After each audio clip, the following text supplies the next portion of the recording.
My name is Morgan Tate, and I'm 31 years old. 2 months ago, my boyfriend looked me in the eye across my kitchen table and told me I was suffocating him. He didn't shout. He didn't say it in the middle of a fight when people fling words they don't mean. He said it the way you mention a podcast recommendation or an interesting article you saw. Calm, measured, like he'd practiced in the mirror until it stopped sounding cruel and started sounding reasonable. I just feel pressured all the time, Morgan, Caleb said, setting his fork down like he was closing a deal. You always want to see me, always want to talk in person. I need space. We were sitting in the same two chairs where we'd once stayed, up until 2 a.m., trading childhood stories and laughing until my neighbors banged on the wall. My apartment smelled like garlic and tomatoes from the pasta I'd made. A candle flickered between us, throwing warm light on his face as he told me, very calmly, that being my boyfriend felt like having a weight on his chest. I remember watching a bead of condensation slide down his water glass, one droplet, then another racing toward the ring at the bottom. It was easier to focus on that than on the way my heart had suddenly started pounding against my ribs. Pressured, I repeated, trying to keep my voice flat, because I asked if we could plan something for this weekend. It's not just that. Caleb sighed, running a hand through his hair in that way he knew made him look stressed and vulnerable. It's everything. You text me good morning. You check in during the day. You want to see me once or twice a week, minimum. It's a lot. I stared at him. We'd been together for over a year. We met on a dating app, matched over a shared love of road trips and obscure documentaries. Within a few months, we were spending 3 or 4 nights a week together. Friday dinners at his place, Sunday mornings at mine, random Tuesdays when one of us had a bad day, and the other showed up with takeout. Back then, the frequency hadn't seemed like a problem. Back then, he'd called me his favorite person. I thought that's what a relationship was, I said quietly. 2 people. Seeing each other, talking, being in each other's lives. I'm not saying I don't want that, he said quickly. I just need it. Less. Work's been insane, my mom's been calling nonstop, and I feel like I can't breathe. Every time my phone buzzes, I feel this pressure, like I'm failing you if I don't respond fast enough. If you'd asked me a year ago to describe my life, I would have said it was steady. Not glamorous, not tragic. Solid in a way I'd earned through careful choices and boring consistency. I pay my bills on time. I know exactly how much is in my savings account. I color code my calendar. I am not chaotic. Apparently, I was overwhelming. I'm not trying to pressure you, I said. I just want to see you. We used to spend weekends together all the time. Lately, it feels like I have to book you 3 weeks in advance. He winced, like I'd hit something too close to the truth. That's exactly what I mean, he said. You're always trying to schedule us. Sometimes I just need time to myself, to think, to decompress. When you keep asking, I feel cornered. A dozen memories flash through my mind like someone flipping through channels too fast. Me canceling plans with my friends because he said he'd had a rough week and wanted company. Me driving across town at 11 p.m. because he texted, I could really use a hug, and then falling asleep on his couch while he finished one more email. Me waiting for him at a restaurant while he messaged, sorry, running late, 3 times in a row. I had bent over and over again because I loved him, because I thought that's what you do when you finally found a person you can imagine building a life with. I backed off when you said work was crazy, I reminded him. I've hardly asked for anything lately except some time together. Once a week feels like the bare minimum, Caleb. He exhaled sharply and leaned back, chair creaking. From now on, he said, voice firm in a way that startled me, I want to be the one who decides when we see each other. I blinked. What? I need you to stop asking, he said. No more, when are you free? Texts. No more, can we plan something? Just stop. If I want to see you, I'll reach out and we'll make it happen. I need you to respect that. For a second, I honestly thought I'd misheard him. The words felt upside down. So you want me to wait, I said slowly, until you decide you're ready to see me? Yes, he said. Exactly. That way I know I'm choosing it because I want to, not because I feel guilty. I think it'll be better for both of us. Better for both of us. The same way people say ripping off a bandage is better for you, while they're the one doing the ripping. Part of me wanted to argue, to tell him that relationships aren't vending machines where one person controls when connection drops down the chute. Another part of me was just tired. Tired of second-guessing every text, of wondering if he'd cancel again, of trying to read his mood through punctuation and response times. So I swallowed the lump in my throat and nodded. Okay, I said. My voice didn't sound like mine. If that's what you need, I'll wait for you to reach out. Relief washed over his face so quickly it made me nauseous. Thank you, he said. I really appreciate you understanding. This doesn't mean I don't care about you, okay? I just need room to breathe. We finished dinner in a silence that tasted like metal. When he left, he kissed my forehead instead of my mouth and said, "Talk soon," like we were coworkers signing off a Zoom call. That night, I lay in bed staring at the little gray, do not disturb crescent moon on my phone screen, fighting the urge to send him a simple good night. I didn't. I'd promised. The first few days were the worst. My fingers hovered over his name every time something funny happened at work, or I saw a meme he'd like. I kept catching myself composing texts in my head. Saw a dog that looks exactly like you when you're annoyed. My neighbor is playing that song you hate again. I miss you. I sent none of them. Day 3, he texted, "Hope your week's going okay." I stared at it for a full minute before replying, "You too." That was it. No follow-up, no, let's grab dinner, just a courtesy check-in with all the depth of a weather report. By day 7, something strange happened. Underneath the ache, there was a thread of lightness. I wasn't constantly checking my phone, waiting for his dots to appear and disappear. I wasn't rearranging my schedule around his maybes. I went to the gym after work, grabbed drinks with a coworker I hadn't seen in months, spent an entire Saturday deep cleaning my apartment while a podcast played in the background. My life, which had started to feel like it orbited around his availability, began to feel like mine again. On day 10, my phone buzzed at 11 p.m. "Miss you," his text said. I stared at it for a long time, thumb hovering. An older version of me, the Morgan who drove across town without hesitation, would have responded in 3 seconds. I waited an hour. "Miss you too," I finally wrote. Then, after a pause, I could feel in my chest, "Want to plan something for this weekend?" I knew what I was doing. I was testing the rule he'd made, seeing if space still applied when the subject was missing me. His reply came a few minutes later. "I actually have plans this weekend, maybe next week."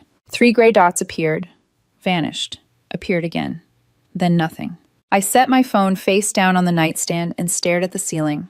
2 weeks after our agreement, on a Thursday night, my phone rang at 10:47 p.m. "Caleb." I almost let it go to voicemail. Curiosity won. "Hey," I said, trying to sound like I hadn't been counting how many days it had been since he'd last suggested seeing me. "Morgan." His voice was shaky in a way I'd never heard. "Are you home?" "Yeah," I said slowly. "Why?" "Can I come over?" he asked. "Please, I need to talk to you. It's important." Every instinct I had screamed to say no, to tell him he'd made the rules, and this late-night emergency didn't fit into space. But there was something in his tone, raw, frayed at the edges, that made my stomach twist. "Okay," I said, "come over." I watched the clock on my microwave tick forward. 10:51, 10:58, 11:06. I counted every minute, every footstep in the hallway that wasn't his. At 11:10, there was a knock at my door. I opened it to find Caleb standing there, eyes red-rimmed, shoulders slumped. He looked like someone who'd just crawled out of a wreck. In his hands, he was holding a small cardboard box, white and pastel. The brand name printed in soft letters I recognized instantly from 100 drugstore shelves. A pregnancy test. My stomach dropped so fast I had to grip the doorknob to steady myself. "Caleb," I whispered, "what is that?" He swallowed hard, jaw trembling. "We need to talk," he said, "about something I should have told you weeks ago."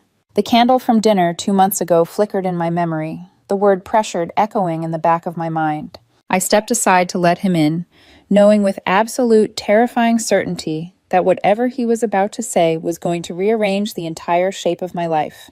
I stood there with my hand still on the doorknob, staring at the box like it might start explaining itself. Up close, it was even worse. The pastel branding, the word pregnancy in cheerful letters that felt grotesque in my hallway at 11 at night. "Is that—" My voice trailed off. I couldn't make myself say the word.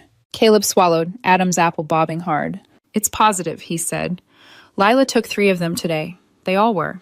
The name dropped into the space between us like a stone. "Lila," I repeated slowly. "As in, your ex, Lila?" He closed his eyes for a second. "Can I just explain, please?" I stepped back, not because I was feeling generous, but because I didn't want my neighbors to hear anything from the hallway.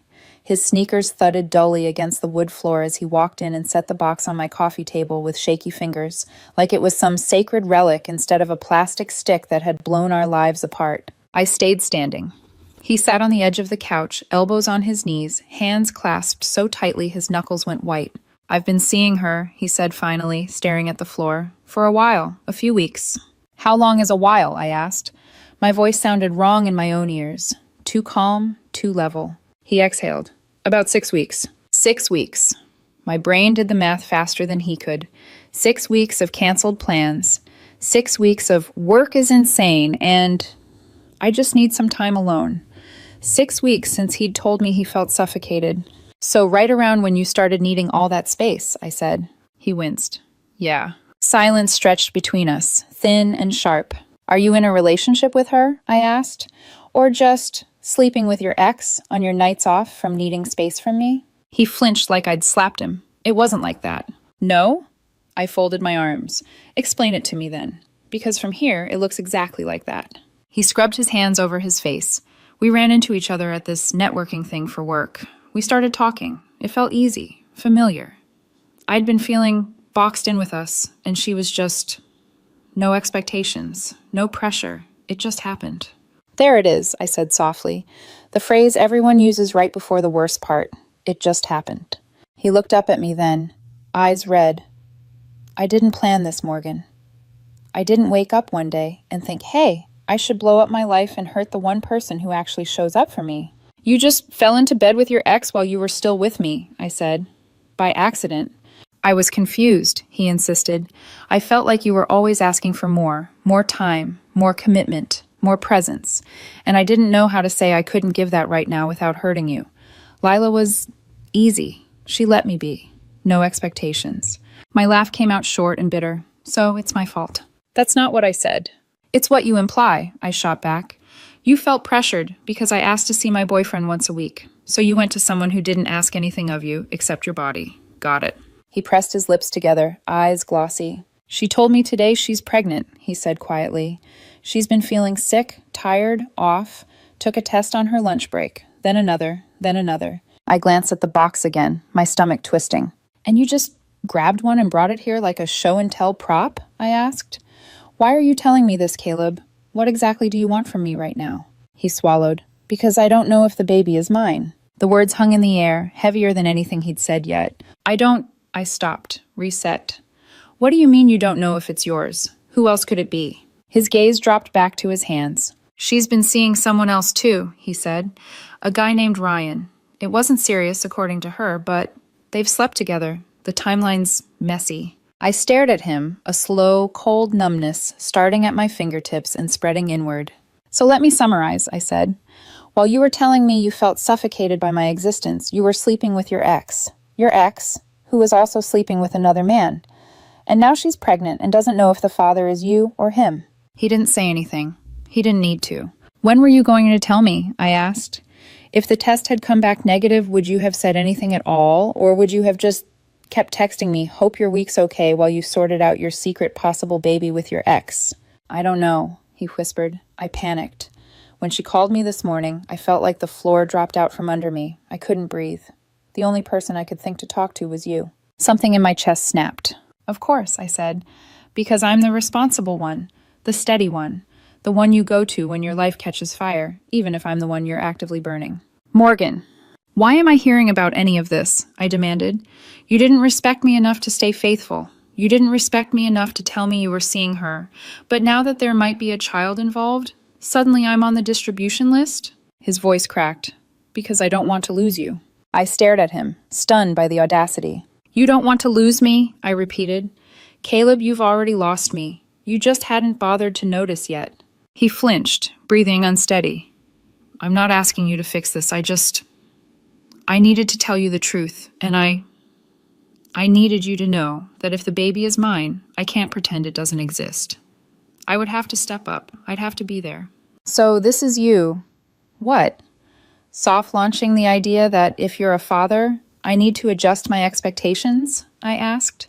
"That my relationship will permanently include your ex and her child?" "I don't know," he said brokenly. "I'm trying to be honest." Honest would have been telling me 6 weeks ago that you were sleeping with Lila, I snapped. Honest would have been saying, I can't be in this relationship and also chase the comfort of my ex. He dragged in a shaky breath, eyes filling. She said something, he murmured. When she called me, she said, if it's mine, she wants it to be mine. Meaning? I asked tightly. Meaning she wants me to be the dad, he said. She thinks Ryan won't stick around. He's not reliable. She said I'm stable, that I'd show up, that I'd do the right thing. Right, I said slowly, because nothing says stable like cheating on your girlfriend and getting your ex pregnant. He closed his eyes, tears finally spilling over. I messed up, he said.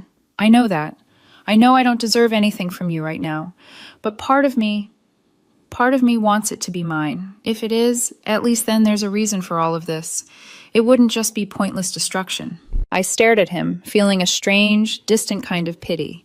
Not for his situation, he'd built that himself, but for the way he was scrambling to assign meaning to the wreckage. And where do I fit in exactly in this little redemption arc? I asked. What's my role? Supportive girlfriend who holds your hand while you co-parent with your ex? Bonus mom to a child conceived while you were lying to me? His face crumpled. I'm not asking you to decide that now. Good, I said coldly, because I already did. He blinked. What? I took a breath, steadying my voice. I'm not doing this, I said. I'm not staying in a relationship where I'm only truly visible to you when your life catches fire. I'm not waiting around to see if DNA binds you to someone else while you keep me on standby as your emotional insurance policy. Morgan, please. You told me I was suffocating you, I cut in. So I backed off. I respected your space. And in that space, you chose to fill it with someone else. That wasn't an accident. That was a decision. Several decisions, actually. He stood up, reaching for me, like touch could rewind the last 20 minutes. Don't throw us away, he begged. We've built so much. We can figure this out. We can go to therapy. We can...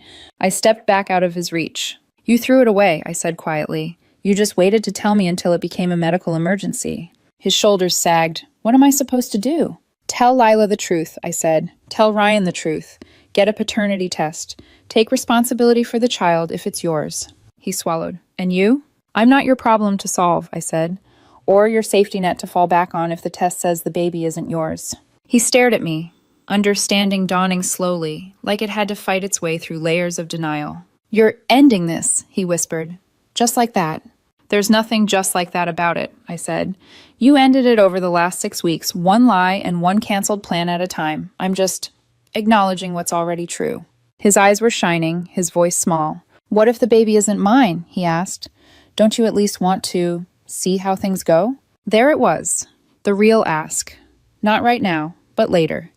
Not stay with me while I'm in crisis, but keep yourself emotionally available in case I come out the other side free and looking for comfort.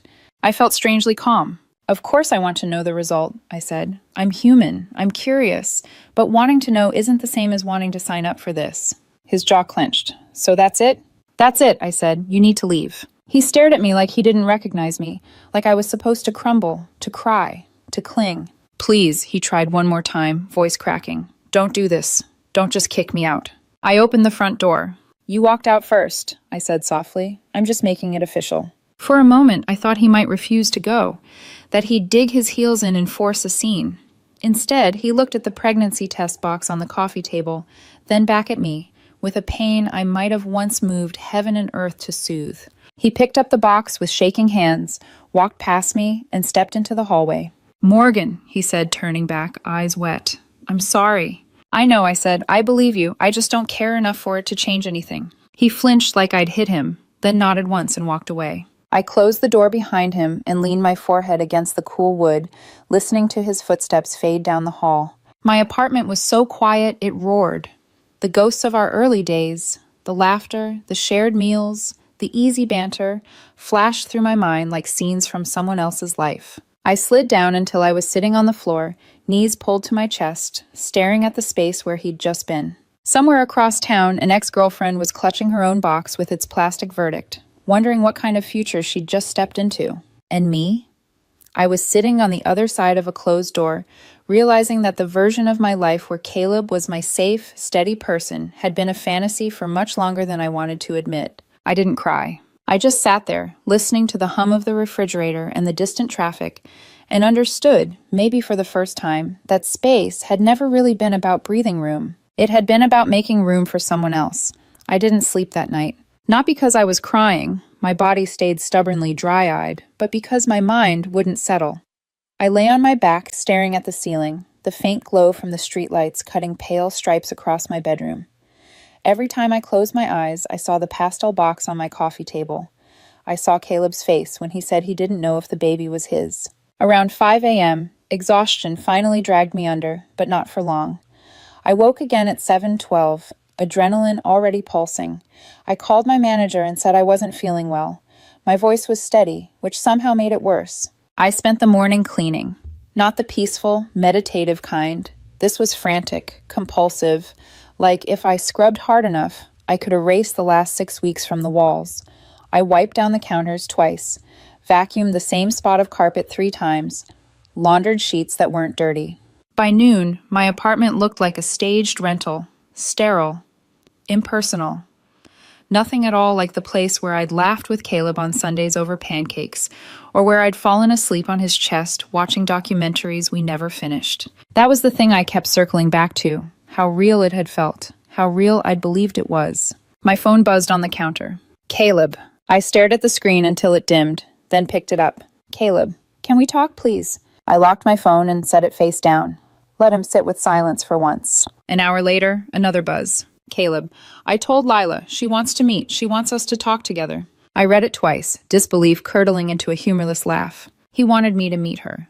The woman he'd cheated with. The woman who might be carrying his child. Absolutely not. I walked into my bedroom, set the phone on my nightstand, and left it there. If it wanted to buzz itself into oblivion, that wasn't my problem. I showered, changed into clothes that didn't feel like they hugged my skin too tightly, and forced myself outside. I walked for an hour with no destination, just the need to move, to keep from drowning in stillness. When I finally returned home, the phone had 3 more unread messages. I didn't open them, not until the next morning. And even then, I only did it because the number was unfamiliar. Unknown. Morgan? This is Lila. I think we should talk. My stomach dropped. So Caleb had given her my number. Of course he had. Why wouldn't he? I was his responsible person, his emotional janitor, his crisis manager. Now, apparently, his ex's support line. I tossed the phone onto my couch like it had bitten me. 10 minutes later, it buzzed again. Lila, I'm not trying to fight. I feel like we deserve to hear each other's side. Caleb said you might want clarity too. Clarity. That word hit something raw. Because clarity was the one thing I did want. Not for a relationship reconciliation, I had no desire to rewind. But for myself. For the part of me that still wanted to understand how this had happened in slow motion while I was right there, thinking everything was fine. I typed out 6 responses before deleting them. Finally, I settled on, me, we can talk, neutral place, public, daytime. She replied almost immediately. Lila, there's a cafe on Grand, tomorrow at 2? I typed okay and sent it before I could talk myself out of it. The next afternoon, I walked into the cafe 5 minutes early. The air smelled like espresso and warm pastries. People talked quietly around me, unaware that 2 women were about to sit down and sift through the wreckage of a man who'd been lying to both of us. Lila arrived late, 7 minutes to be exact. She walked in wearing a soft sweater and leggings, her hair in a loose bun. She was pretty in a fragile sort of way, the kind of person who always looked like she was as one hard gust of wind away from breaking. She spotted me and raised a hesitant hand. Hi, she said as she approached. Her voice was softer than I expected. Hi, I replied, gesturing to the seat across from me. She sat, fidgeting with the cardboard sleeve on her cup. The silence stretched until she inhaled sharply. I'm sorry, she said. For a beat, I couldn't respond. Apologies in situations like this were always landmines. Too early, too vague, and I'd feel insulted. Too emotional, and I'd feel manipulated. For what exactly, I asked. For all of it, she said, eyes glistening. I didn't know. About you, I mean. Not at first. My eyebrow lifted. Not at first? She nodded miserably. When Caleb and I started talking again, he said you 2 were basically done. That you were pulling away, that he felt smothered, that he needed space to figure out what he wanted. A bitter laugh escaped me. Of course he did. Lila winced. I'm not trying to defend him. I believed him. We'd dated before, years ago. There were still feelings. It felt familiar, and he made it sound like you were already half out of the relationship. I sat back, absorbing that. And when did you find out he was lying? I asked. Her eyes dropped to the table. Last week, when I bought the pregnancy tests. He panicked. He blurted everything out. Everything? Well, enough, she swallowed. He told me he'd messed up, that he'd hurt you, that he didn't know what to do. I looked at her, trying to reconcile this trembling woman with the villain I'd imagined in my head. So you've been seeing someone else too, I said. She nodded, cheeks flushing. Ryan, it wasn't serious, we weren't exclusive, but yeah, that's why I don't know who the father is. And you want the baby, I said quietly. Tears filled her eyes. I think so. I didn't expect this. I wasn't ready for any of it. But when I saw those tests, something inside me just shifted. She took a shaky breath. But I need to know, she whispered. I need to know whose baby this is before I can even begin to imagine the rest of my life. I nodded slowly. And Caleb? I asked. She hesitated. He said he'll step up if it's his. He wants to try, if it is. Of course he did. He wanted redemption. A narrative that made him the good guy rather than the man who detonated 2 relationships in the name of space. And what do you want from me? I asked. She met my eyes for the first time. I want to understand what happened, she said, between you two. Because I don't want to keep lying to myself about who he is. And I don't want to build a life, alone or with anyone else, based on half-truths. I studied her for a long moment. She wasn't my enemy. She wasn't the architect of the deception. She was just another person who'd been fed a curated version of Caleb Rivers. We were fine, I said finally. At least I thought we were. Then he started pulling away, canceling plans, choosing silence over communication. I thought it was stress. I thought it was temporary. I didn't know he was using my patience as cover. Lila's face crumpled. He told me you were too much. My jaw tightened. And he told me you were effortless, I said. No expectations, no pressure. She blinked hard, like that's a compliment. Exactly, I said. Effortless means he doesn't have to show up. We sat there, 2 strangers connected by the same betrayal, the same man who'd splintered his loyalty and handed us each a piece of the broken thing. After a long moment, Lila wiped her eyes. I'm getting an early prenatal paternity test. They can do it as soon as next week. I nodded. Good, you deserve clarity. She hesitated again. If it's not his, what will you do? A shard of something sharp twisted in my chest. Not pain, just truth. I won't go back, I said. Not to someone who calls my presence pressure. Not to someone who treats honesty like an optional setting. She nodded slowly, relief and sadness mingling in her expression. We talked for almost an hour, not as rivals, not as enemies. As 2 women navigating the fallout of one man's avoidance, fear, and selfishness. When Lila stood to leave, she placed a hand on her abdomen without even noticing. I watched her walk out of the cafe, swallowed by sunlight and traffic. And for the first time since the night Caleb showed up at my door, I felt something other than anger or numbness. I felt a shift, a quiet internal click. The beginning of letting go. Nearly 3 weeks passed after my meeting with Lila. 3 weeks of silence punctuated by the occasional text from Caleb, most of which I didn't open. 3 weeks of waking up with a strange duality inside me. Part of me felt lighter than I had in months, and another part felt hollow, like someone had carved out the center of my routines and left the edges intact. I kept moving. Work, gym, laundry, grocery shopping, meal prepping. Life in its most maintenance mode form. But it felt different now, like a life reassembling itself around a missing shape I no longer wanted back. One evening, my friend Noah came over with takeout and a bottle of wine.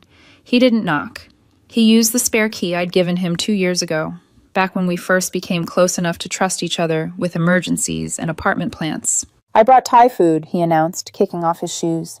And before you ask, yes, I got the mango sticky rice because you always pretend you don't want dessert and then eat half of mine.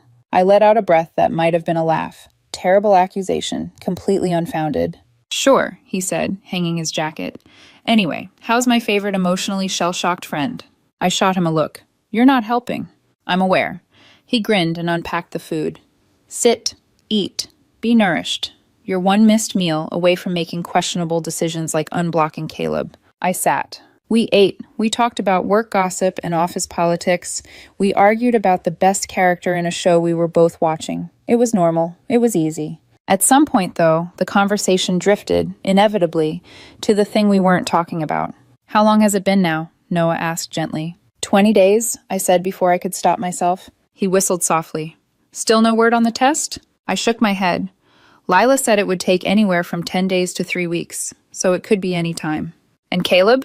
Texted me twice today, I said. I didn't read them. Good. Noah nodded firmly. Let him sit in the discomfort he created. I picked at a loose thread on my napkin. It's weird. I don't want to get back together with him. I know that. But I still want to know. I want the result. That's normal, he said. Closure is a powerful drug. I looked down. Does wanting to know make me pathetic? No, he said immediately. It makes you human. You invested in something real. He didn't. The least the universe owes you is clarity. I swallowed. What if it is his? Then that's his life, Noah said, not yours. And if it's not? He gave me a long look. Still not your life. His voice was calm, certain, grounded. I didn't realize how much I needed to hear that until my eyes stung. He leaned back.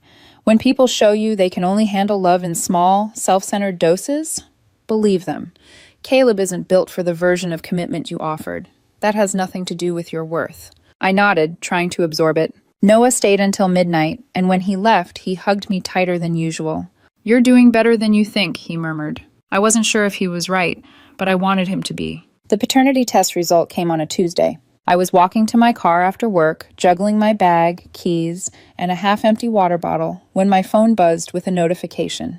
Caleb, can you please read this? It's important. I stopped in the parking lot, heart thudding. My thumb hovered. Then I opened the message thread for the first time in days. Beneath several unread texts, the newest one sat alone, stark and final. The baby isn't mine. 3 words. Just 3. Simple. Clean. Clinical. But the impact wasn't. A rush of something hot and cold surged through me. Relief so overwhelming it made my knees weak, followed by grief I couldn't quite name, followed by a quiet, aching release. I stood between 2 parked cars, breath fogging in the evening air, staring at the message. It wasn't his. He wasn't tied to her. He wasn't becoming a father. There would be no co-parenting, no decades of shared holidays or emergency calls or complicated boundaries. And there would be no narrative for him to cling to. No, maybe this happened for a reason. No moral redemption arc neatly tied with biology. He had ruined our relationship for nothing but the thrill of avoidance and nostalgia. My chest tightened, not with pain, but with clarity. My phone buzzed again. Caleb, can we talk now that we know? Now that we know. As if I'd been part of a team waiting for results. As if the outcome created a blank slate rather than exposing the rot already there. I typed back, me. No, I'm glad you know the truth. That's all. 3 dots appeared, disappeared, returned. Caleb, please.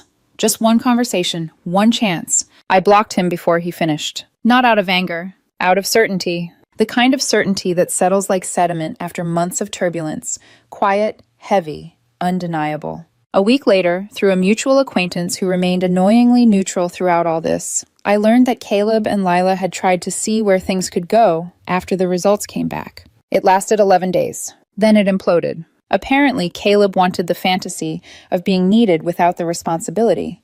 Lila wanted stability without the conditional affection. Neither got what they wanted. She decided to keep the baby and raise it on her own. Ryan, the actual father, was supportive but overwhelmed, whatever that meant. I felt an unexpected softness for her, not pity. She didn't need that, just understanding. A quiet recognition that she had been caught in a storm she didn't fully see coming. But that wasn't my story anymore. As for me, I started therapy a week after the test results. The first session felt awkward, like stepping into a new pair of shoes. The second felt like taking a breath I hadn't realized I'd been holding for months. My therapist, a woman named Dr. Miles with warm eyes and a sharper brain than Caleb ever deserved me using on him, said something during session 3 that stuck with me. People who fear disappointing others often project that fear as pressure. They rewrite the dynamic to make themselves the victim of expectations no one actually placed on them. I sat with that for days. Caleb wasn't suffocated. He was scared. And instead of owning that, he built a narrative where my presence became the problem. That truth stung, but it also freed something inside me. Now? I'm not dating, I'm not rushing, I'm not manifesting a better relationship or journaling my way into a new love story. I'm just living. Some mornings I feel lighter. Some nights I'm still angry. Some afternoons I'm peacefully indifferent. That's healing, not linear, not graceful, but honest. What I know now, with the kind of certainty that only comes after losing something you never fully had, is this. I will never again settle for being someone's safe option. I will never again mistake someone's emotional absence for depth. I will never again ignore the small alarms in my gut just because someone swears they care. And I will never, ever stay in a relationship where my presence is treated like pressure and my love like obligation. The worst night of my relationship began with a knock on my door and a pregnancy test in someone else's hands. It ended with me reclaiming my life. My name is Talia Grayson, and I'm 33 years old. 4 months ago, I thought I knew exactly what my life would look like by this time next year. I'd be standing in a white dress under a string of overpriced fairy lights, saying vows I'd rewritten 6 times to make them sound both casual and profound. My parents would be crying. His parents would be pretending not to. Our friends would be drunk on champagne and sentiment. Instead, I'm sitting here in an apartment that suddenly feels too quiet, replaying one sentence over and over in my head until it sounds like it belongs to someone else's life. Stop introducing me as your future wife. It makes me look like I settled. Daniel didn't whisper it. He didn't say it in a half-joking tone you could misinterpret if you were feeling fragile. He said it in the car, on the highway, with the kind of tight-knit, controlled irritation that tells you, this isn't a thought that just showed up tonight. It's been living in his head for a while. If you'd asked me a year ago to describe us, I would have said we were solid. Not some epic, cinematic love story. Just good, steady, real. We met when I was 30 and he was 31 at a financial compliance seminar, which is really just a glamorous way of saying mandatory work thing with bad coffee. I work in risk management at a mid-size firm. Daniel's a corporate lawyer. He made a joke about how the pastries tasted like legal liability, and I laughed harder than the joke deserved. We were the last 2 people in the room that day. Him finishing an email on his laptop, me trying to look busy, so I didn't have to make small talk with my manager in the hallway. He asked if I wanted to grab a drink to debrief the trauma. I said yes. We were one of those couples that made sense on paper. 2 professionals, decent incomes, similar backgrounds, similar ideas about wanting marriage and kids. Eventually, not now. We moved in together after a year, got engaged last spring, set a wedding date for next October. For a long time, I thought we were on the same page. Then, a few months ago, the page started to feel like it had very fine print I hadn't noticed. It started small, little comments about my job, my trajectory, the people I spent time with. "You've been in that role a while, haven't you?" he'd say, scrolling through his phone. "Don't you want to aim higher?" Or, "My friend Mark just made partner at 35. His wife's already VP at her firm. Power couple, you know?" He'd say it like an observation, like weather, not a criticism, not directly. But when someone you love keeps bringing up the forecast, eventually you start wondering if they're telling you to carry an umbrella. I make good money. Not look at my bonus on Instagram money, but solid. I like my work-life balance. I like finishing my day and not needing to check my email at midnight. For me, that felt like success. For Daniel, apparently, it started to feel like dead air. 3 weeks ago, we went to his friend Vanessa's engagement party. Big event. Rooftop, rented lighting, a flower wall people lined up to take pictures in front of. The kind of party where everyone's casually discussing vacation homes and equity packages. We walked in, and he squeezed my hand a little too tightly, the way he does when he's in networking mode. We made the rounds. When we reached a group of people he clearly wanted to impress, I smiled and did what I always do. "Hi, I'm Talia, and this is my fiancé, Daniel." Polite, simple, true. Later, on the drive home, the air in the car felt heavier than it should have for a night that had gone fine. "Can you not do that?" he said suddenly. I watched the blur of streetlights in the window. "Do what?" "Introduce me like that." "Like what? As your fiancé?" He tightened his grip on the steering wheel. "It just sounds weird. Like you're making some big announcement. I don't know. It makes me uncomfortable." "We're engaged," I said quietly. "Is it weird to say what's true?" He sighed. "I'm just saying you don't have to lead with it every time, okay? It feels like you're trying to claim something in front of people." Claim something. At the time, I told myself he was tired. The party had been long. He'd had 2 whiskeys on an empty stomach. I let it go. I wish that had been the only time. 2 nights ago, we had dinner with some of his colleagues and old law school friends. A long table, dim lighting, the kind of place where the waiters top up your wine before you're even finished. Someone asked how we met. The story came out easily. I'd told it enough times it felt like a script. When they asked how long we'd been together, I smiled. 3 years, I said, and this is my future husband. We're getting married next October. The table went briefly quiet, just a second. People smiled. Someone said, "Congratulations." Conversation moved on. But across from me, Daniel's face had gone tight, like a muscle pulled too far. He didn't say anything during dinner. He laughed at the right places, told a story about a case he was working on, refilled my water glass, like always. The second we got in the car, he shut the door harder than necessary. "I asked you not to do that," he said. "Do what?" My voice came out careful, though I already knew. "Introduce me like that, as your future husband." I blinked. "That's literally what you are." "It makes me look like I settled." The words hit me in the chest, cold and blunt. "I'm sorry," I said slowly. "Like you what?" "Like I couldn't do better," he snapped. "Like I just picked someone convenient. When you say it like that in front of my colleagues, it highlights the fact that you're not—" He stopped, jaw clenching. "Not what?" My voice sounded thin, even to me. He looked out at the road. "Not on the same level as my friends' partners. They're marrying doctors, executives, entrepreneurs. You're comfortable. You've been in the same role for years. You're good at what you do, but you're not ambitious like them." There it was, the fine print in bold. "So introducing you as my future husband," I said quietly, "makes you look like you settled." "You're twisting my words." "I'm repeating them back to you." He exhaled hard. "You're taking it out of context. All I'm saying is you don't need to be so public about it. My colleagues talk. They compare. When you say it like that, it draws attention to the fact that you're not—" "Decorative enough?" I asked. "Successful enough? Impressive enough to be on your arm without lowering your stock price?" "Talia," he warned. Something in me went very still. For 3 years, I'd been measuring myself by this man's approval without fully realizing it, adjusting, softening, laughing off little digs because I told myself he didn't mean them. Now I was staring at the unvarnished version. "You think being engaged to me makes you look like you settled," I said. "You think I make you look bad?" He didn't say yes. He didn't have to. He just went quiet in the driver's seat, swallowed hard, and kept his eyes on the road. We drove home like strangers. He went to bed after muttering that he was exhausted and didn't want to fight.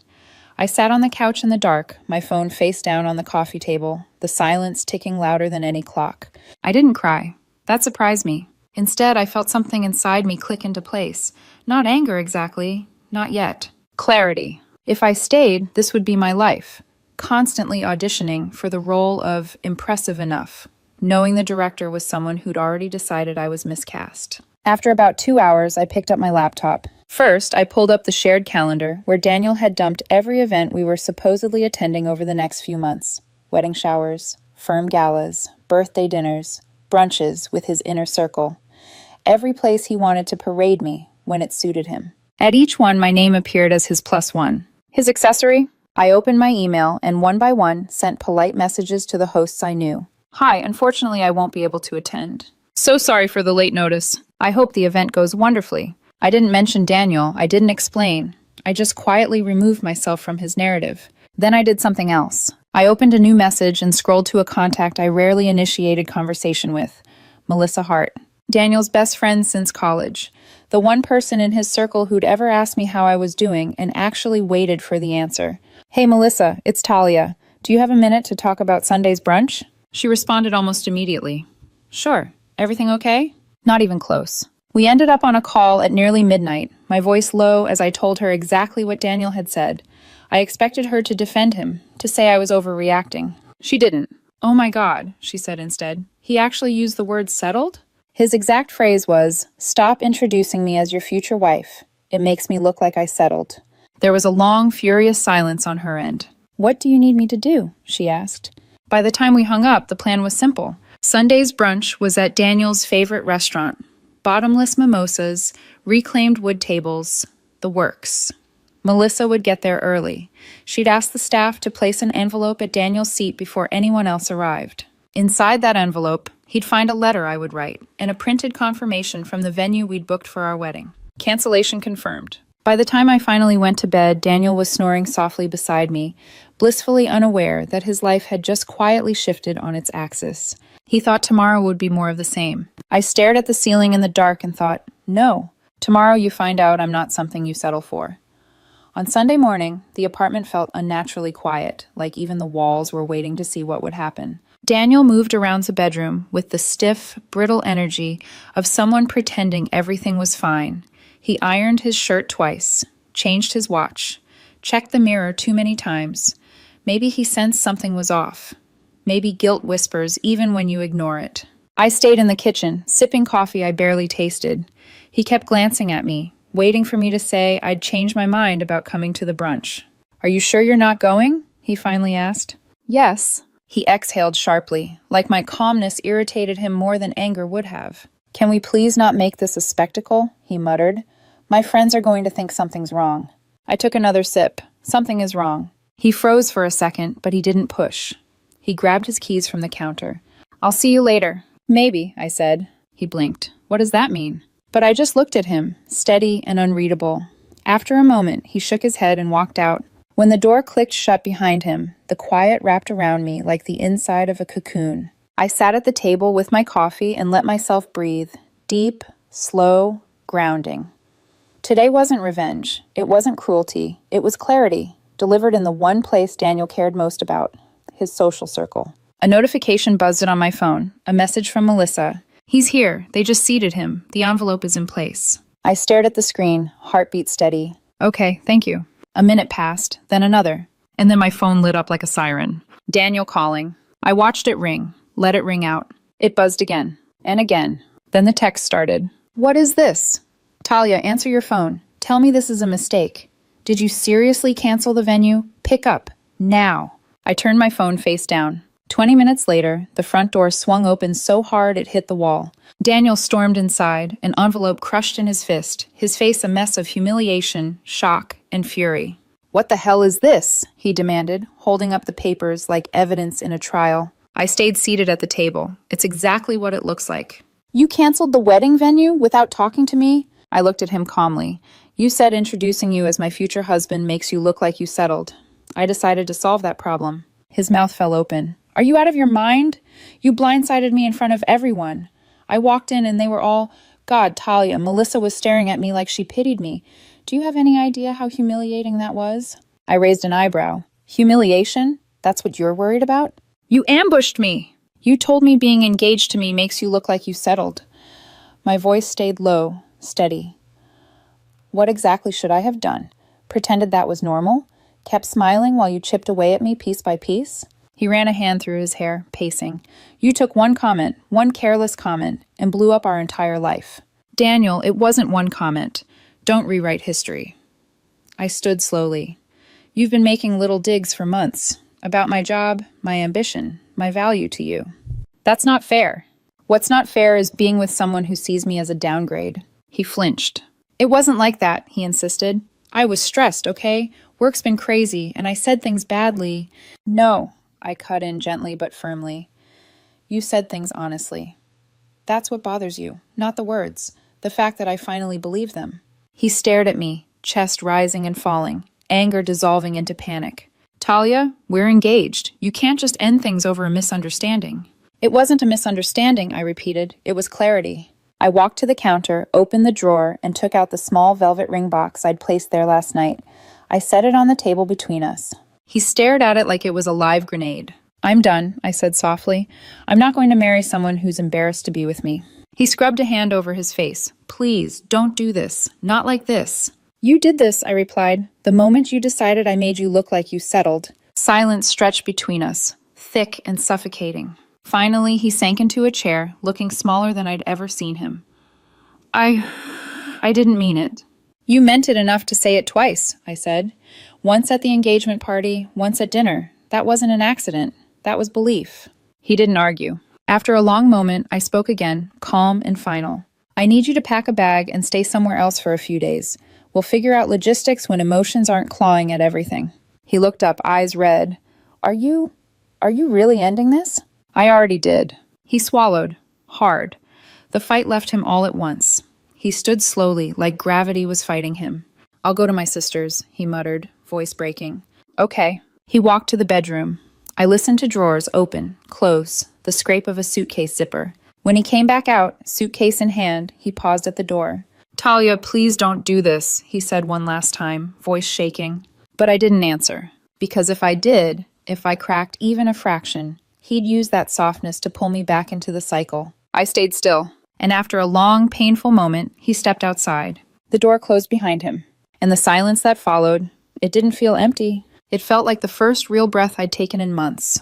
When the silence settled, I realized how loud my own heartbeat was. I didn't move for a long time. The suitcase wheels had barely finished echoing down the hallway when my phone buzzed again. Daniel, Talia, please, can we just talk? I didn't mean it like that. Another. I'm freaking out. Please answer. I stared at the screen until the messages blurred. Then I set my phone down, screen face down, and walked to the window. The city outside looked unchanged. Cars moved. People crossed streets. Somewhere a dog barked. It felt vaguely offensive that the world wasn't pausing for what had just detonated in my life. An hour later, he called. I let it go to voicemail. By evening, the tone of his text shifted. You're overreacting. You blindsided me at brunch. Do you have any idea how that made me look? There it was again. How he looked. Not how I felt. I powered my phone off and went to bed alone for the first time in 3 years. Morning brought that strange, nauseous clarity that follows a big decision. For a few seconds after I woke up, I forgot. Then I rolled over and saw the empty side of the bed, the dent in the pillow, and memory rushed back like cold water. I made coffee, opened my laptop, pulled up a blank document. There's a difference between ending a relationship and disentangling a life. The first can happen in a sentence. The second requires paperwork. By 10 a.m., I was on the phone with a lawyer recommended by a coworker. We'd combine some accounts, co-sign the lease, put down deposits for the venue and a caterer. Nothing as complicated as a divorce, but messy enough. I know it feels overwhelming, the lawyer said gently after I stumbled through a summary. But it's good you're doing this before any legal marriage documents, property, or kids are involved. That sentence landed like a delayed explosion. Before marriage. Before kids. Before we locked in a version of my life where I was always walking 3 steps behind a man who was ashamed of being seen with me. We went through practicalities. My name on what? His name on what? What could be separated now? What would take time? After the call, I sat there in the quiet apartment, legal pads spread out in front of me, and felt something unexpected. Relief. Not joy. Not yet. Just the sense that I'd stepped off a train that had been going somewhere I didn't want to end up. Around lunchtime, my phone lit up again. This time with an unfamiliar number. I almost let it go to voicemail, then answered on impulse. Hello? Talia, dear, it's Helen, Daniel's mom. My stomach nodded. Hi, Helen. She exhaled shakily. Daniel called us last night, in pieces. He said you ended the engagement, that you canceled the venue. I stared at the table. A corner of the cancellation printout peeked out from under my legal pad. I did, I said. Can you tell me why? Her voice softened. He just kept saying you overreacted to something he said, that you embarrassed him in front of his friends. Of course he did. I swallowed. Did he tell you what he said? A pause. He said you were upset because he made an insensitive comment, that it came out wrong. I let out a humorless little laugh. That's a very generous summary. Talia, what did he say? She asked quietly. I closed my eyes, hearing it again, word for word, like it had been carved into the back of my eyelids. He told me, I said slowly, to stop introducing him as my future husband because it makes him look like he's settled. Silence. He said it after I introduced him that way to his colleagues. And it wasn't the first time he'd complained. He's been making comments for months about my job, my ambition, how I compare to his friends' partners. Another silence, heavier this time. Oh, she said finally. Oh, Talia. Her voice went thick. He actually used the word settled? Yes, those were his exact words. Oh, sweetheart. There was a low, angry sound under her breath, not directed at me. That's not okay. That's not how you talk about someone you're supposed to marry. I felt my throat tighten unexpectedly. Of all the responses I'd imagined from his mother, this hadn't been one of them. He's been making me feel like I'm not enough for months, I admitted. Like I'm some downgrade he's stuck with. I'm not going to walk down an aisle towards someone who feels that way about me. I don't blame you, she said quietly.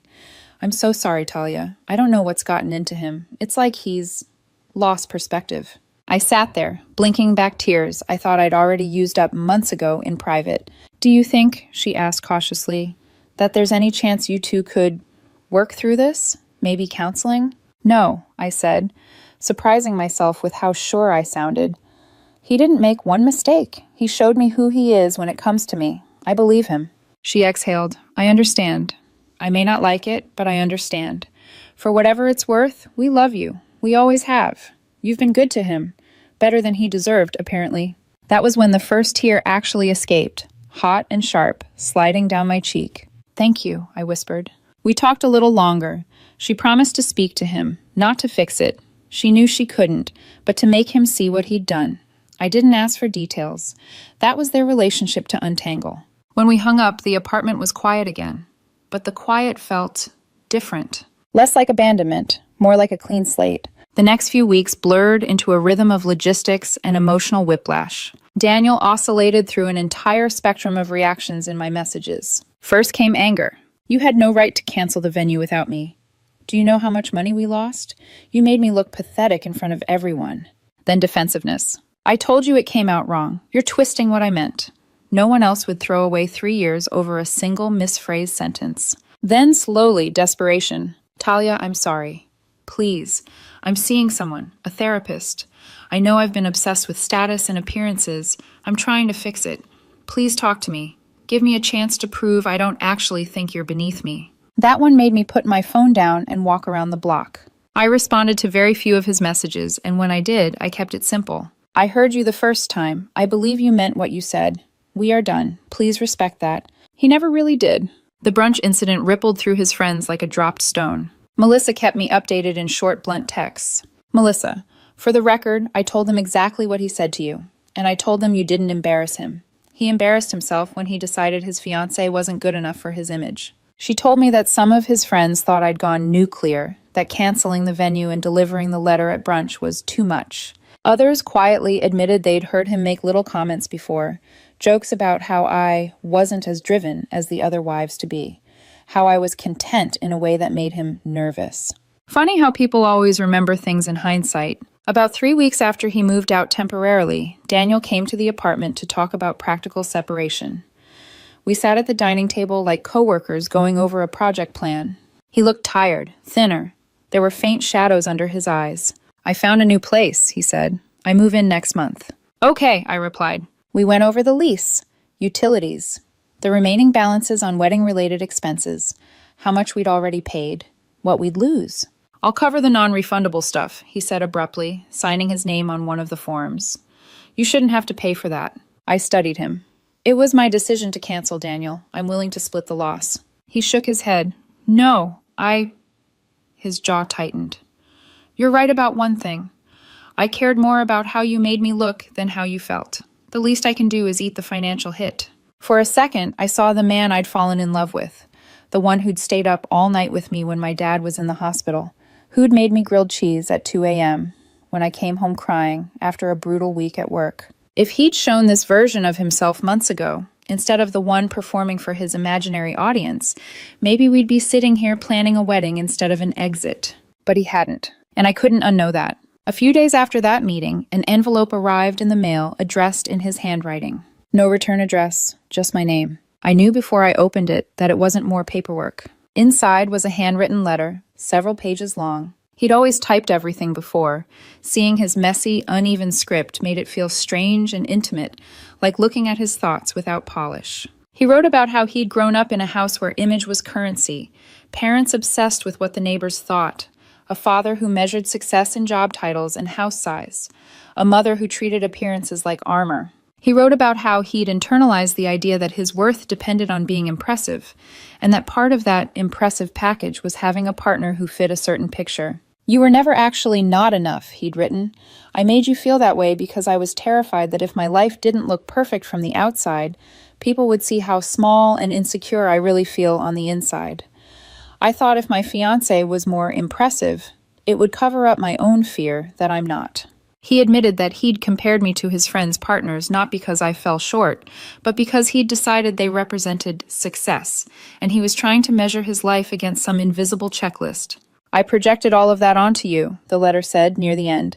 I made you carry the weight of my insecurity. I'm sorry. I know sorry doesn't fix it. I know it doesn't make you unhear what I said in that car, but I need you to know I see it now. The letter ended with a strange mix of hope and acceptance. If there's any part of you that believes we could rebuild something healthier, I'd do whatever it takes. If there isn't, I'll respect that. You deserve someone who saw your worth from the beginning, not someone who had to lose you to understand it. I read it twice. Then I folded it back along its original creases, slid it into the envelope, and put it in the back of a drawer. Not because it meant nothing, but because it didn't change the most important thing. He hadn't suddenly become someone else. He'd just finally noticed who he'd been all along. and I had finally decided that I deserved better. It's strange how quickly a life can shrink down to boxes, signatures, and final balances. 1 month after Daniel moved into his new apartment, the last of our joint accounts were closed. The last piece of mail with both our names on it arrived and was forwarded. The last wedding deposit, what remained of it, was refunded. That was the day I realized there was no our left anywhere, just two separate people whose lives had briefly tangled, then cleanly split apart. For the first time in weeks, I woke up without the knot in my stomach I'd gotten used to ignoring. I made coffee, watered the plants, opened the windows. The air felt lighter. I wasn't happy yet, but I wasn't hurting anymore. It was a start. Over the next month, my life shifted in ways I didn't expect. I reconnected with friends I'd drifted from, people who loved me without needing me to be impressive or upwardly mobile or anything besides exactly who I was. I said yes to spontaneous dinners and slow Saturday mornings and long conversations on balconies. I went back to weekend hikes, signed up for a pottery class, started reading again. Real books, not the relationship self-help articles I'd been subconsciously trying to use to fix us. I started rock climbing with a coworker, mostly because she said, "It's surprisingly good for anxious people," and I wanted to know if that was true. It was. Every day, inch by inch, I grew back into myself. The version of me that existed before Daniel's subtle comparisons and careful judgments.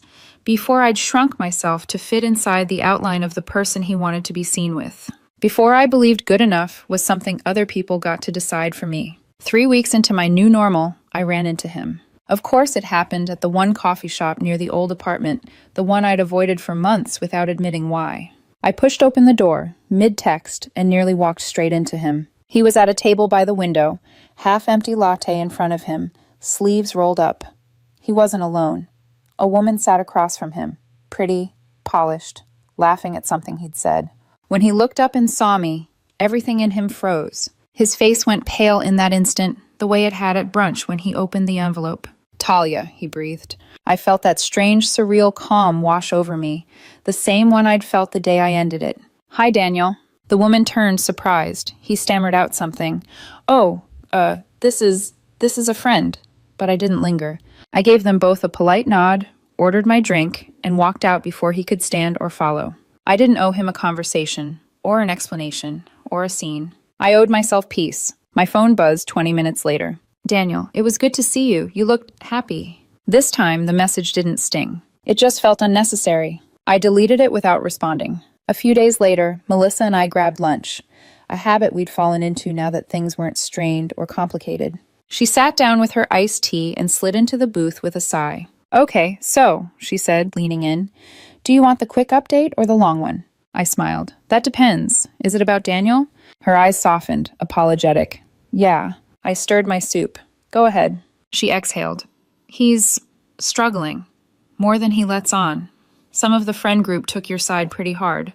A few just quietly backed away from him altogether." I nodded. That didn't surprise me. "And his family?" She grimaced. "Let's just say his mom didn't hold back. She told him straight up he'd ruined something good because he cared more about looking impressive than being decent." I didn't know what to feel about that. Sadness, maybe, or a distant kind of compassion. Melissa watched me carefully. "He asked about you?" "About me? Yeah. Wanted to know if you were seeing anyone." I shut it down, she said firmly. I told him, "That's not your business anymore. You had someone good and you made her feel like she wasn't enough. Let her move on." A warm, grateful ache bloomed in my chest. "Thank you," I murmured. "Don't thank me. Thank yourself for finally choosing you." It wasn't until I walked home that I realized something important. I wasn't angry anymore. Not at Daniel. Not at myself. Not at the time I'd spent being small for someone who didn't deserve it. The anger had burned away, leaving something quieter and sturdier behind. Not forgiveness exactly, but closure. Real closure. Not the kind you beg for. Not the kind you perform for witnesses. The kind you build yourself, piece by piece, until you can breathe without flinching. Standing at the crosswalk, sun in my eyes, I understood something with sudden, crystalline clarity. Daniel hadn't just made one bad comment. He'd revealed the truth he'd been carrying the entire time. About me. About himself. About the relationship I kept trying to talk myself into feeling happy inside. The settled comment wasn't a slip. It was the tip of the iceberg I'd been trying not to see. And walking away wasn't punishment. It was the first genuinely loving thing I'd done for myself in years. That night, I lit a candle, cleaned the apartment, and curled up on the couch with a book and a soft blanket. For the first time in a long time, the silence didn't feel heavy. It felt like home. I wasn't anyone's consolation prize. I wasn't a checkbox on someone's ambition list. I wasn't a downgrade in anyone's narrative. I was enough. And finally, I believed it.